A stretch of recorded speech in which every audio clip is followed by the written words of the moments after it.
Hey, and welcome to the episode. I want to share a quick story with you that not many people know.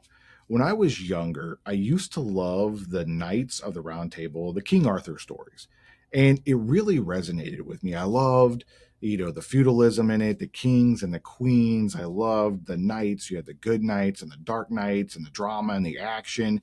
You had some romance in there. And it all just came to a really good, captivating story for a young man. You had men being men and women being women, and it was a great, wholesome story. It also had some mysticism in it, and it made you think, I wonder what that's really about. So when Eric Rogel reached out to me, I was super excited. And he's the author of the book Lions Raised as Lambs. And he's a best selling author, a podcast host, documentary film writer, journalist, and speaker.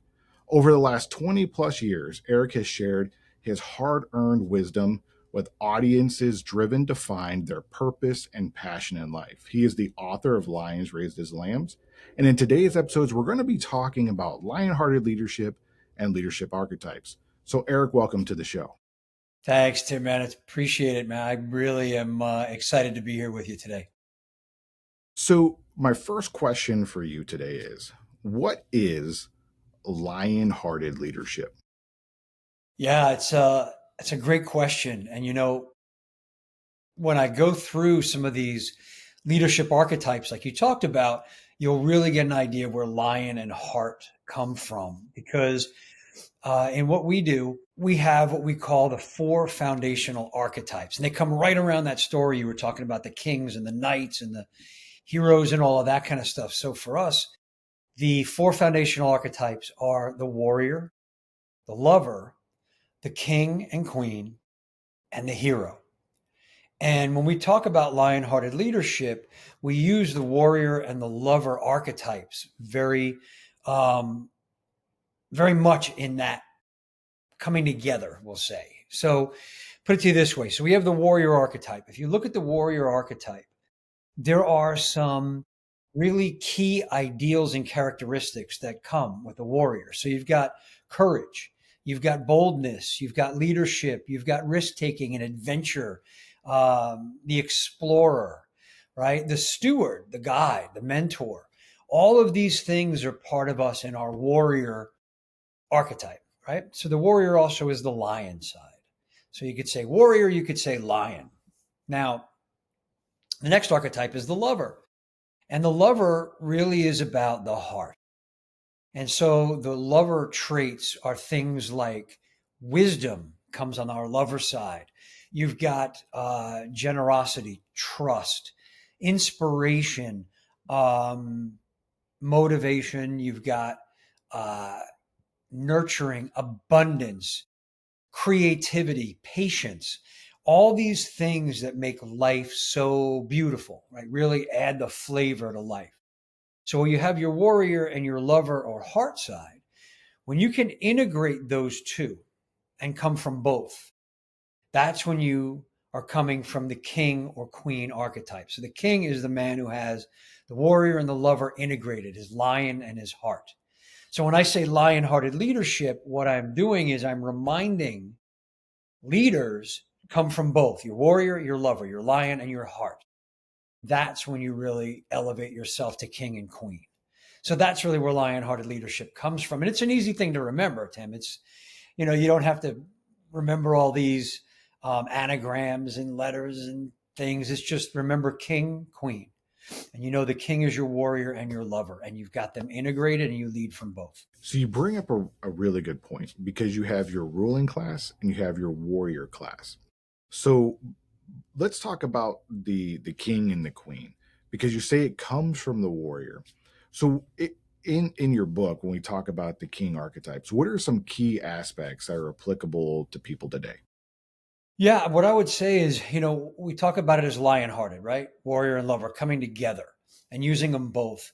And so I would say, the easiest way to say this is to remember to always, in any kind of communication, whether it be leadership in the workplace or leadership at home, with your significant other, with your kids, with your family, it is really both sides. So, for example, Um, let's just pretend, Tim, we're in the office, okay? And you work for me, okay? And I would say to you, there's a project that you're working on. It's a Friday late afternoon, and I need that project finished by Monday. So you're going to have to work over the weekend. Just that's the scenario, okay? And this comes up a lot in business where you've got projects, there are deadlines and things are important. And I come to your desk Friday afternoon and I say, "Hey, Tim, listen, you know that project you're working on for me? I need that on my desk Monday morning. And if I don't have that on my desk Monday morning, you are fired. Now, I know that means you have to work over the weekend, but I don't care because I need that thing Monday. Do you understand?" How does that feel as as an employee to be given a directive that way? Well, I mean, it's gonna induce a lot of anxiety, Yeah. uh, Yeah. right off the bat. Because if I don't produce, I'm fired. A lot of pressure. Do you feel respected in any way when I speak to you that No, way? not at all. No, not really. Now listen. So what that is an example of is of coming from warrior only. And on each side, the warrior and the lover, we have the limiting and we have the empowering. So the limiting side of our warrior are things like being overbearing and a bully and inconsiderate and violent and rude and all of those things. That's the limiting side.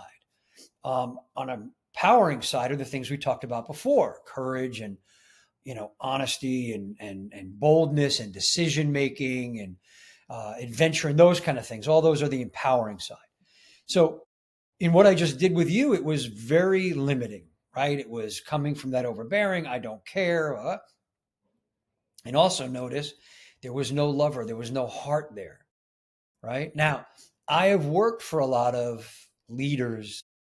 I use that term loosely with them, but leaders who have come to me that way.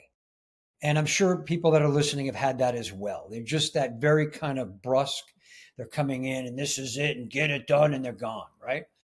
And it doesn't make us feel good because there's a piece missing. Now, with that said, there are some places where using warrior only is perfectly acceptable. I would say you're a military man. So in the military, giving orders or you're on the battlefield, it's like, I need this done now, go get it done. That's perfectly okay. Medic, in a surgical suite with a surgeon and he needs things right now, that's perfectly acceptable. First responders, those kind of things.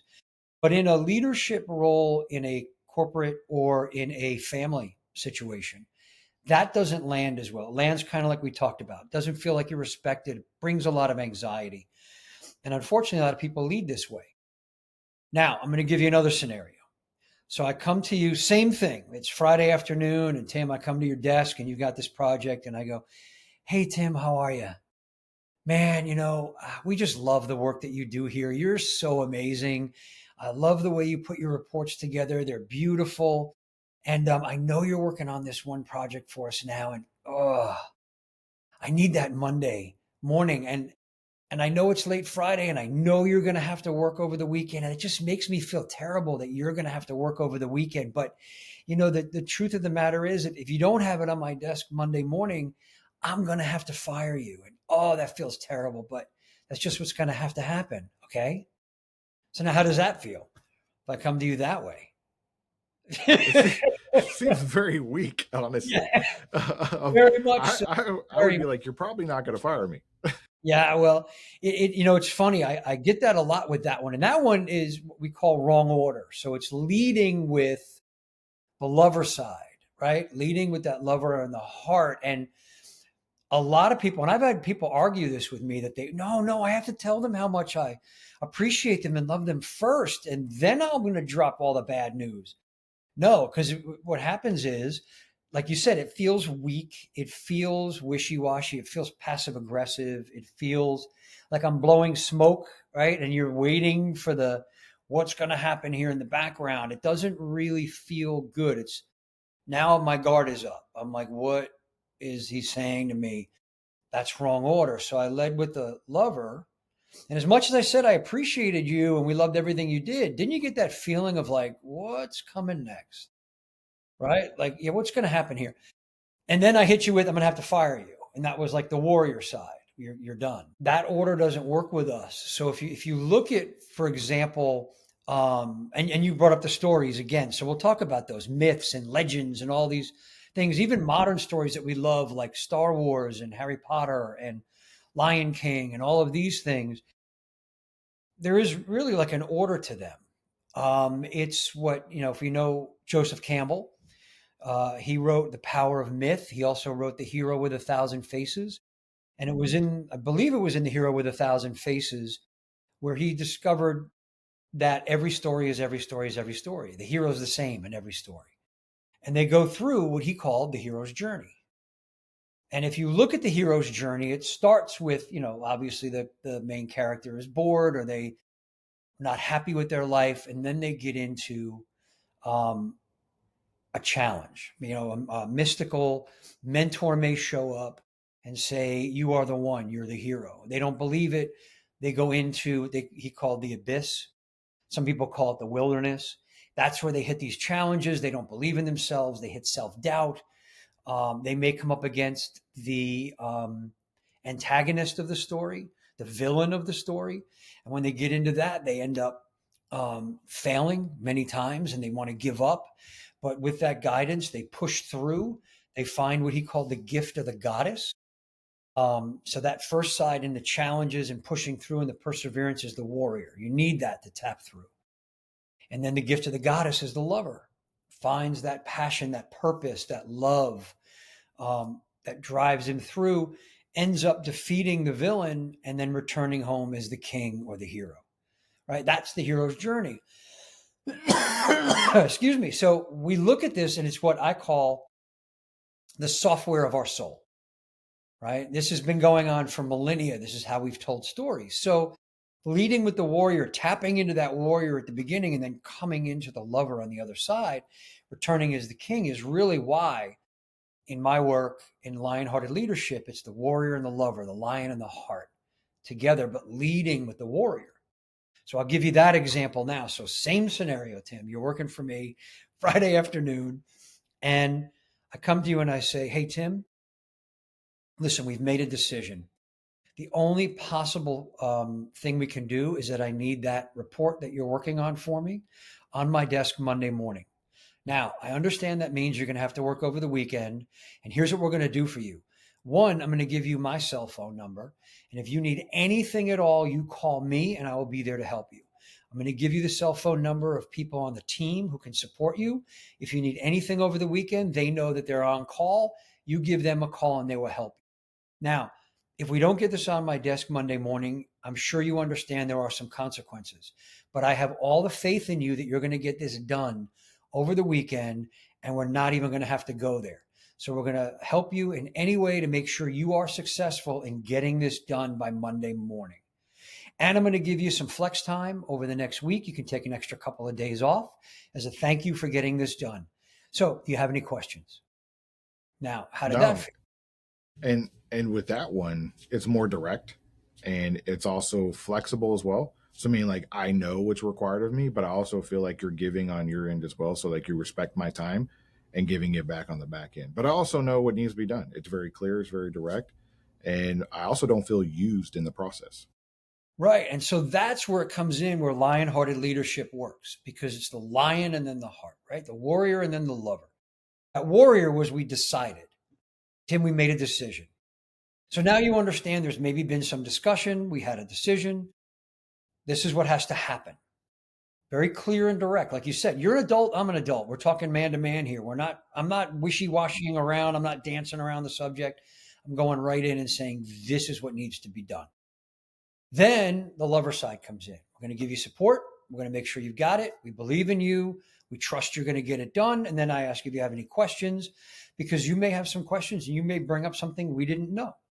And that may, allow it to get done easier, quicker, whatever it may be. So that's where we give it to you. And that's kind of an example of how lion-hearted leadership works. And this works with your kids too. I've trained some high-powered executives who had kids and they didn't know how to treat them at home. And it's the same thing. They're just littler adults, right? And it's just very decisive. Here's what we decided. This is what's going to happen. We love you. We care for you. And this is, let's go.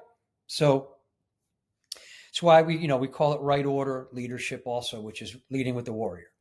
putting it in right order. Lead with the warrior, come with the lover, because we understand this. Like I said, it's part of the hero's journey. It's part of what's hardwired into us, the software of our soul. And we understand it and we get it. So that's why, I've seen so much success with it, with myself, with my clients. And it's very, very easy to remember. If you just remember Lionhearted, you're like, oh yeah, both. I have to lead with my lion, support with my heart, and now I know what to do. Absolutely. And for any of the veterans or military folks looking out there, listening out there, it's kind of like mission first, people always. But I love how you say lion-hearted, where because it ties into that archetype. Now, when you were talking, I was thinking about the kind of the succession of the story, right? So if you lead with the warrior, you end with the lover, and there's a journey that goes along. And usually in the stories, like the warrior or the knight ends up becoming the king, right? So with that, and when we talk about that, we were talking about before, and you mentioned what's good for the king is good for the kingdom. And how Yes. can we take care of ourselves? Because as leaders, if we can't take care of ourselves, we can't take care of anybody else.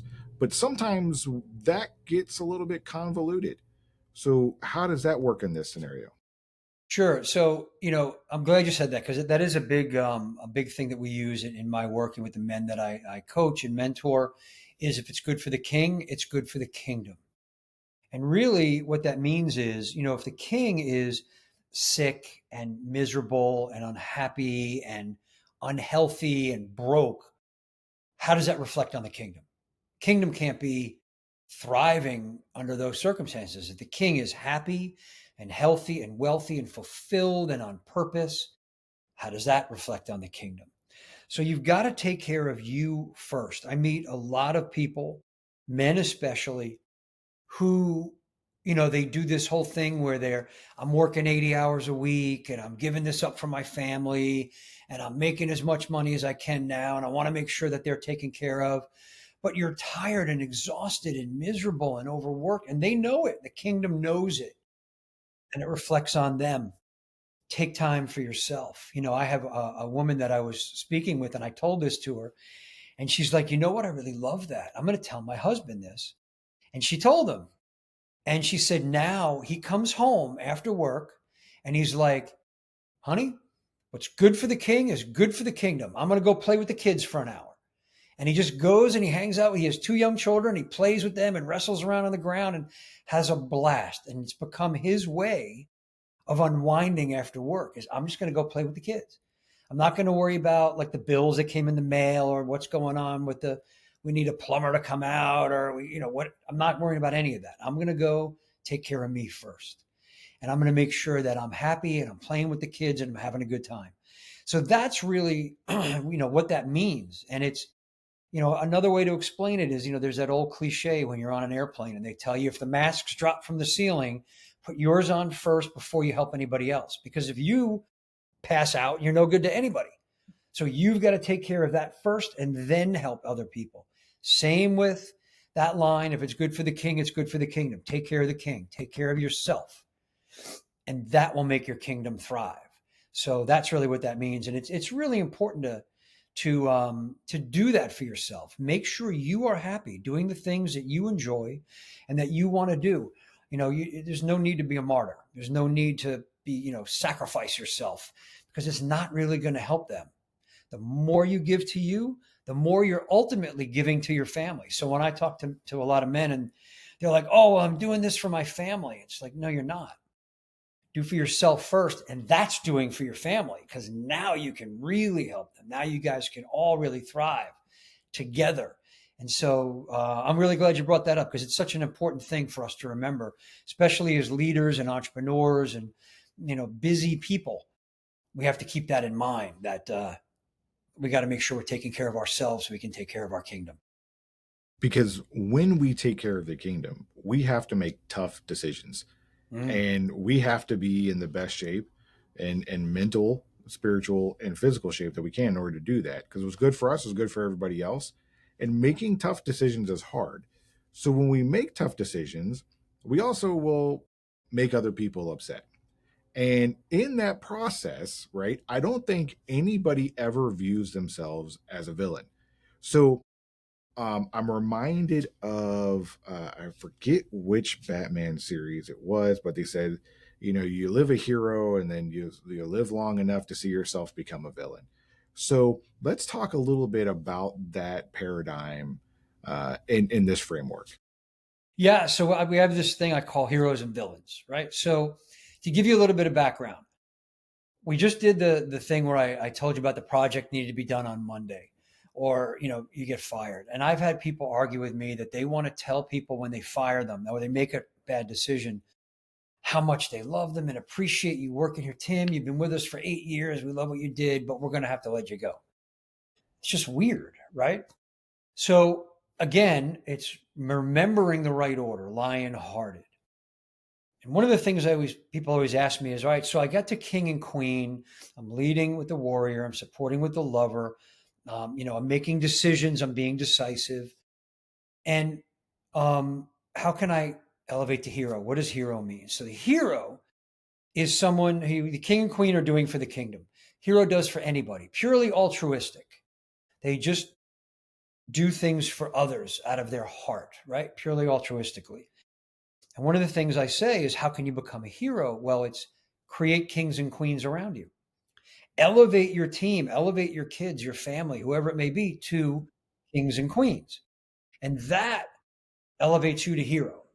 So, one of the things I find is that we get a lot of leaders, and I'm sure you've seen this, Tim, where you get leaders that have that I'm the hero, I need to fix things, I need to fix everything, right? So, I want to be popular, I want to be liked, I want to please everyone on my team, and I want to be seen as the hero. And I rode in on my white horse and I fixed it all, and that's who I am. Well, a lot of times, that's not what's needed as the hero. The hero, like you mentioned earlier, needs to make very difficult decisions. And I always liken it to that old saying where they said, everybody wants to be a lion until it's time to do lion stuff, right? And that's the hard stuff. And when you're a leader, everybody wants to be a leader until it's time to do the tough leader stuff. And some of these decisions are not going to make you liked by everybody. And so, one of the things that I've heard and that I like to say is, we are always the hero of our own story, right? That hero's journey, we're all on that hero's journey. We're all the hero of our own story. But what we don't realize is we are very often the villain of somebody else's story. And if you've got kids, you know what I'm talking about, right? You're making a Yep. decision that you know is best for everybody, but the kids are pissed and they don't want to do it, and you're the bad guy. So, what I tell leaders is this: you are always going to be the villain of somebody else's story. There's nothing you can do about it. So, if you're making decisions based on you want to be liked, you want to, be the hero, you want to be, for everybody, and you want to make these decisions because you think it's going to make everybody happy and they're all going to like you, you're making the wrong decisions. You've got to make decisions based on what is best for the company, the project, the family, whatever it may be, knowing you're going to be a villain to somebody. And you have to be okay with that. You have to be okay with that. And, I'll give you an example. So, we talked about Lions Raised as Lambs, the book, my most recent book. And, it's really a story of my journey with my mentor, a man named Rob James. And Rob's been a mentor of mine for over a decade. And Rob has his mentors, and it's all about guiding each other along the path. And, part of that guidance is Rob and I are friendly, and we have a great time together. We'll go out on his boat, we'll have lunch, but he's not, and don't take this the wrong way, he's not my friend. He is my mentor. And in that comes the friend, the guide, and the guardian. And he's mostly the guide, guiding me along the way. But there are times when Eric does dumb stuff and I need to be put back on the path. And the guardian comes out, and that's when Rob's got to draw his sword and kick me back on the path. Now, there are times when he's done that when I see him as the villain. I'm like, why is this guy? That is what he said to me was horrible. How dare you say that kind of stuff to me? That's disrespectful. It's horrible. It's awful. But it's also the stuff I really needed to hear. Right. So he's not looking for me to like him necessarily. Respect him? Hell yeah. But I don't have to like him because he's going to do things and say things that I may not like. But there's things that I need to hear to keep me on the path to my greatness and keep me moving forward. So in this, as we talk about this, and that's what the book is really about, is a lion raising a lion cub to be a warrior and a king. And he doesn't like it very much at first because he's been raised by lambs, right? So he's used to being soft and comfortable and having it be easy and coasting and not giving a shit. Well, you don't get to your greatness by that. You get to your greatness by, and you know this from being in the military, they forge you into greatness, right? And that's what Rob has done for me and other men. And it was done to him by men in front of him. So he pays it forward to those great men by mentoring us, and then I pay it forward by mentoring others. And that's the path, right? Mentorship is so important. So when we talk about this, and the villain is if you're a mentor or a leader and people aren't, say, pissed off or upset or annoyed, really look at your decision making. Because if you're doing it to please everybody, to be the hero, in a limiting sense, and being a hero because you want to feel good about yourself by doing something like that, rather than making the right decision and being a hero because you made the right decision. Some people may be upset.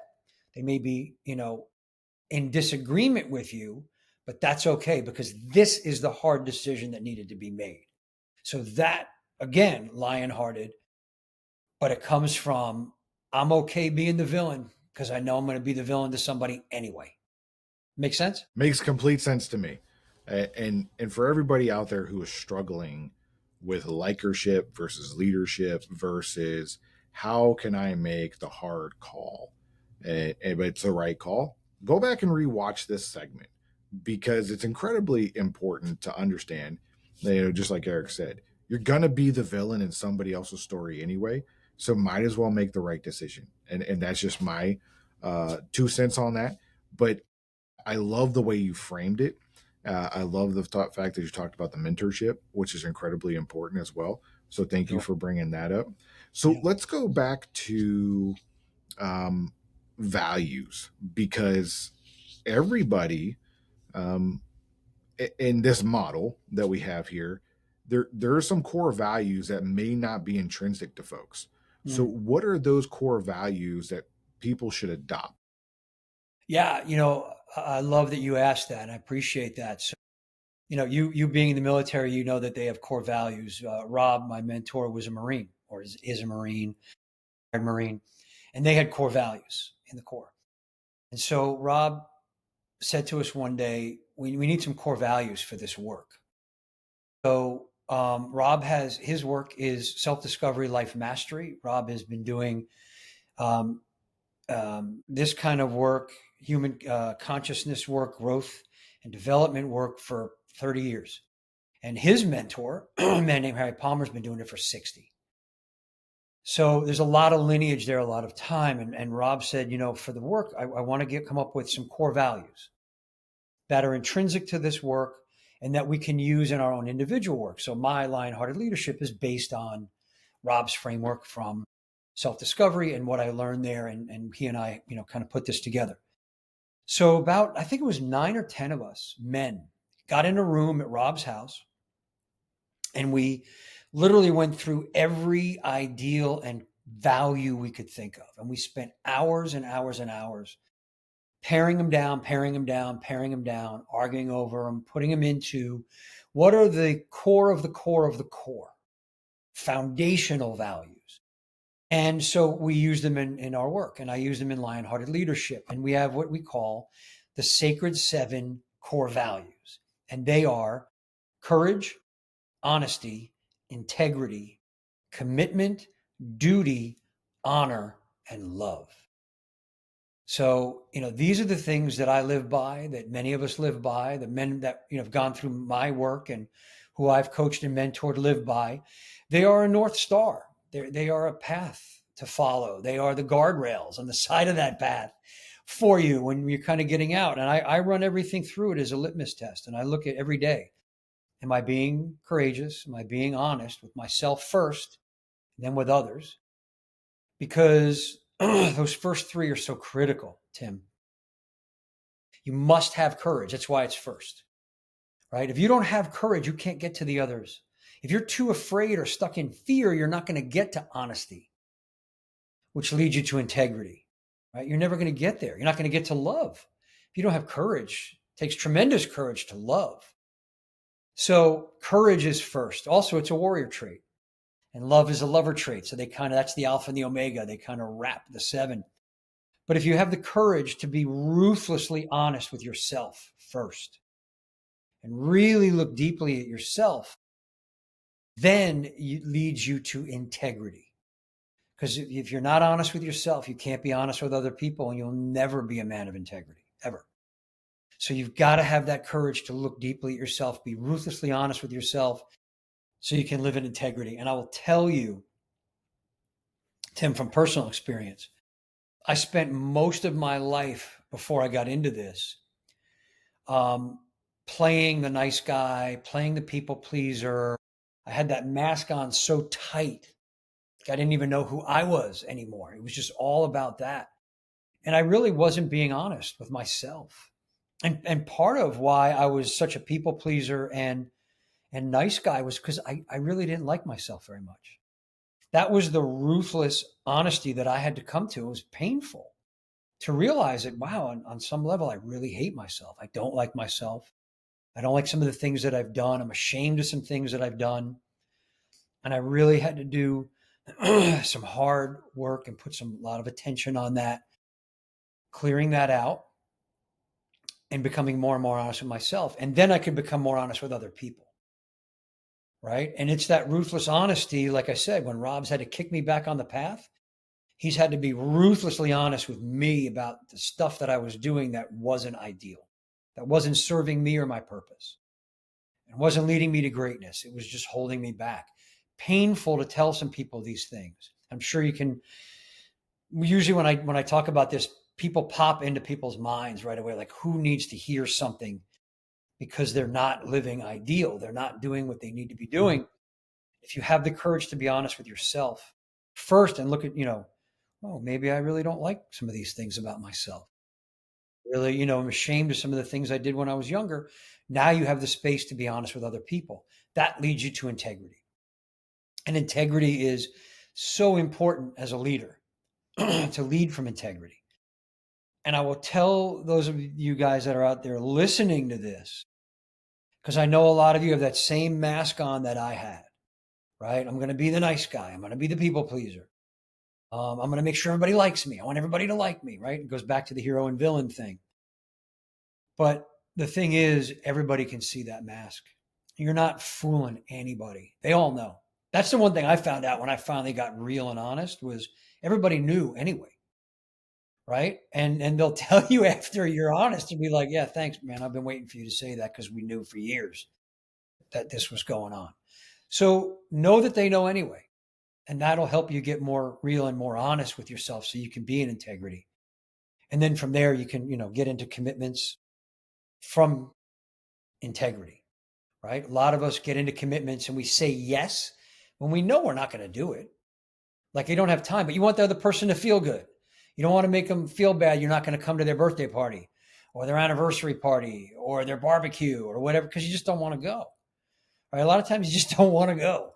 You don't have to have that much of an excuse, but we say, yeah, of course I'll be there. Absolutely. And then it's that last minute, oh, my aunt had a thing and I've got to take her to. Now you're just not being in integrity, right? It's easier to say no. Hey, listen, I'm not going to be able to make it. I'm not going to go. Love you, but I'm not going to make the barbecue. Right? That's integrity in commitments. And then we have our duty, which is our responsibility to the people that are around us, the people that we lead. We have a duty to them. We have a duty to our family. We have a duty, as you know, to our country. Right? So that gets you into duty. And then honor. And honor is just, like Tim, I could say, I honor you for your 23 years of service to this country. I can't think of a bigger honor. Right? Thank you. You can honor your parents. Like my parents, I blame them for everything that was quote unquote wrong with me when I was younger. I blame my parents, but they were just doing the best they could with the tools they had. And so I honor them for that. They were young when they had me. They were in their early 20s. Um, and they didn't know what they were doing. They were just kind of flying by the seat of their pants. So they made mistakes. Of course they made mistakes. We all do. I did.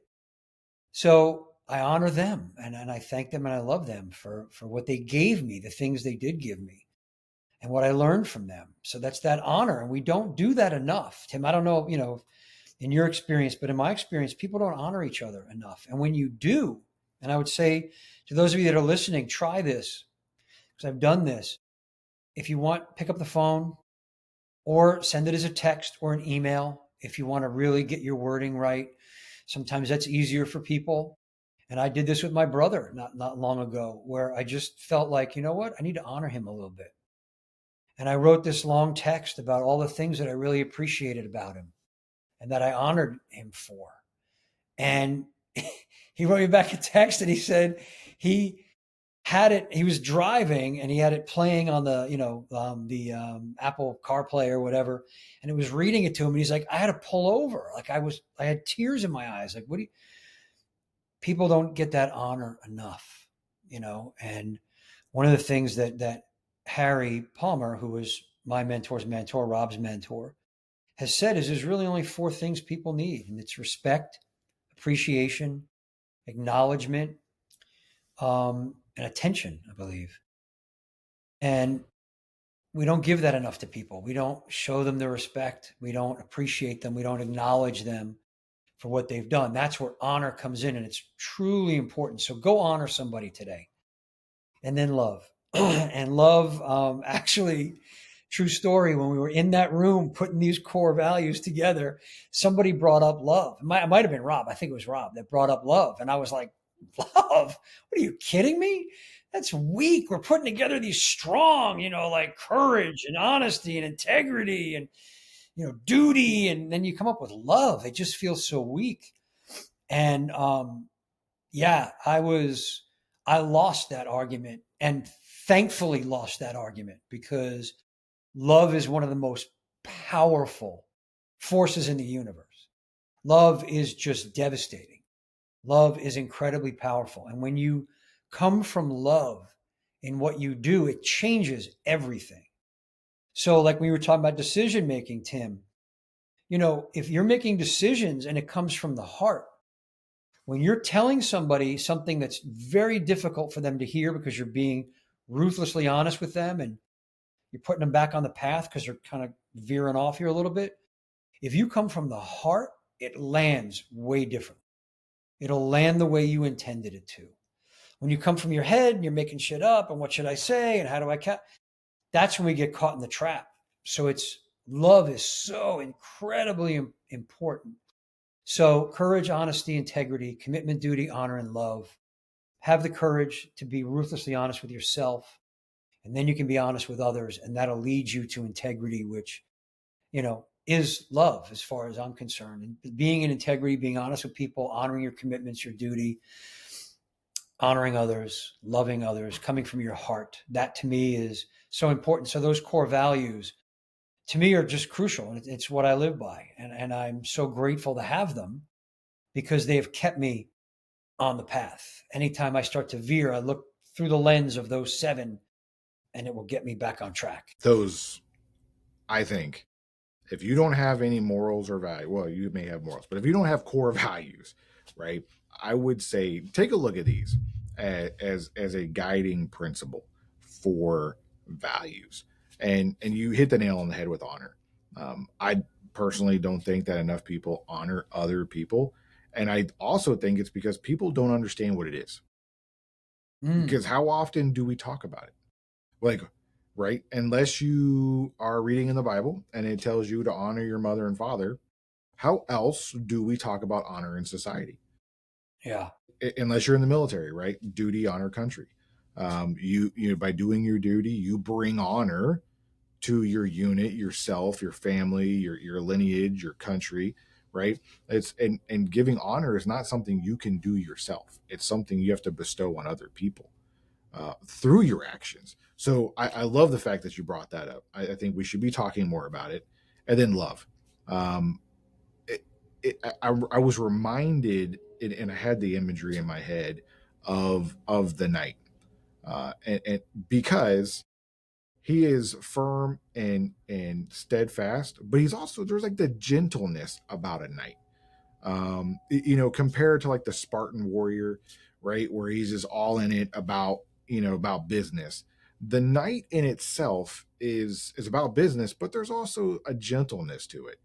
And just like we have mission and purpose, um, and just like you talked about at the beginning, how we have things where they're hard to talk about, but we still got to deliver it with love at the end.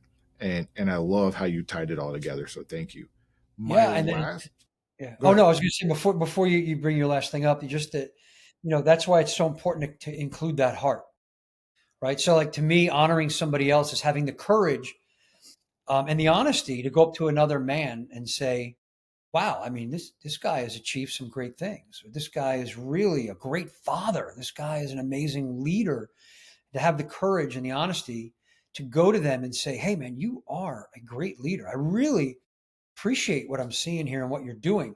That takes a lot of courage, and a lot of us, I know I didn't have that kind of courage back, before I started doing this work, doing Rob's work, and I would actually get jealous and see people that were succeeding, and I'm like, I hate that guy. Like, and I want to tear him down, and I want to make him look wrong, and I want to find that little thing, that thread that I could pull to make him look bad. And when you can be honest with yourself and know that, wow, I really, I don't have that. I appreciate that. Then you can honor. And so I would say it's a practice, guys. So get out, honor somebody, honor your father, honor your mother, honor somebody in the military. And I will say this, and Tim, like I said, I appreciate your service in 23 years of your Thank you. life in the military is amazing, absolutely amazing. And that to me deserves to be honored from the point of coming from the heart. And I know, and I have a friend in the who was in the army, and he was injured and he got medically discharged. And he says people come up to him all the time and they're like, "Thank you for your service." And to a point, it angers him because it almost feels like to him a knee jerk response, like, "Oh, thank you for your service." Or somebody sneezes, you go, "Oh, God bless you." There's no heart behind it. There's not that, "Oh, thank you for your service." Whereas if you really come from here, you can still say, "Hey, thank you for your service." Lands differently, doesn't it? And that's where that honor comes in and why it's so important. It's love, it's the heart.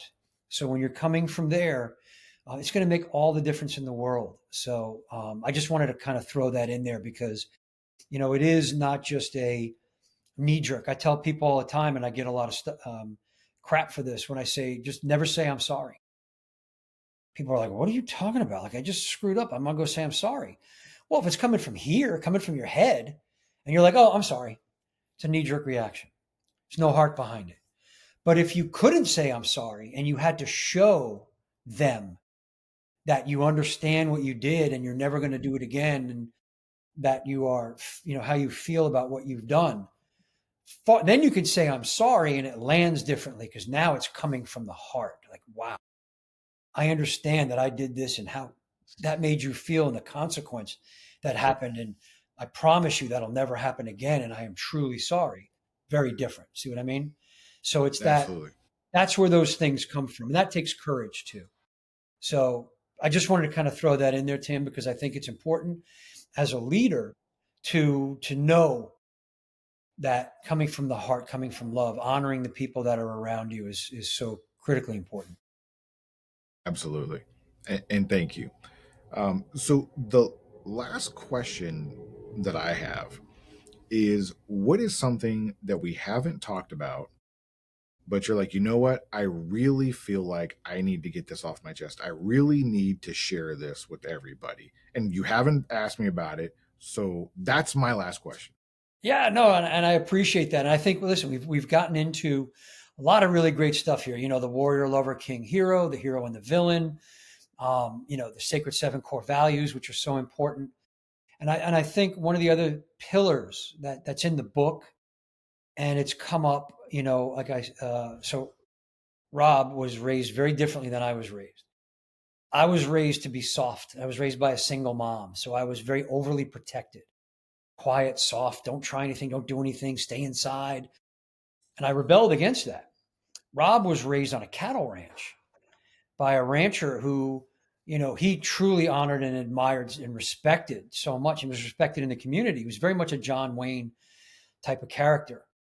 And one of the things that he instilled in Rob was pay attention. Anytime anything negative would happen or he'd get hurt or something would break or whatever, God damn it, Rob, you're not paying attention. Right? And in the military, same thing. It's pay attention or shit happens, right? So that was one of the things that he really made very clear to me, is that attention is everything. If you remember one thing from this, guys, attention is everything. Whatever your attention is on is the result you're going to get. So if your attention is on, I'm going to fail, or this is awful, or I hate this, or this sucks, or that's what you're going to experience. But if your attention is on, what am I learning from this? Why did I create this happening? All right, I'm in this right now. This isn't ideal. What's my learn from this? What am I learning? What's the wisdom that I'm taking? I'm getting these battle scars. So what's the wisdom I'm taking from them? And that's where you put your attention. So attention is everything. And, listen, I would say to that, one of the things to keep in mind always is you are already a great leader. You are already greatness. You just forgot. And you just have to remember who you are. You have to remember what a great leader you are, what a great, whatever it is that you do, musician, artist, father, mother, what a great brother you are. And keep your attention on that, because attention is everything. So focus of attention. Courage, by the way, is attention out, right? When something out there scares us or there's fear, it's attention out on it. Fear is attention collapsing in on yourself. You're like, oh my God, what's happening? This is terrible. I hate this. It's attention out. So it's always remembering your attention is everything. And keep your attention on the win. Keep your attention on the positive. Keep the attention on achieving greatness and remembering who you are as greatness. Attention on being a great leader. And what if it sucks? What am I learning from this? Keep your attention on the learn, right? Earning these battle scars. Now I got to get some wisdom from them because I can pass that on. So attention is everything. So that would be what we haven't discussed that I really would love the audience to get, is focus your attention and know where your attention is, positive or the negative. Absolutely. So, Eric, I just want to say thank you for being here. And if you're listening to this right now, go to the descriptions. You'll find all the links to his latest book, Lions Raised as Lambs. You'll find information on how to get in touch with him and how you can get to all the stuff that he has going on. So, Eric, thank you again for being on the show. I had a great time talking to you and putting this on. So thank you so much. And listen, Tim, I really appreciate you inviting me on. It was an honor. It was terrific. I had a blast.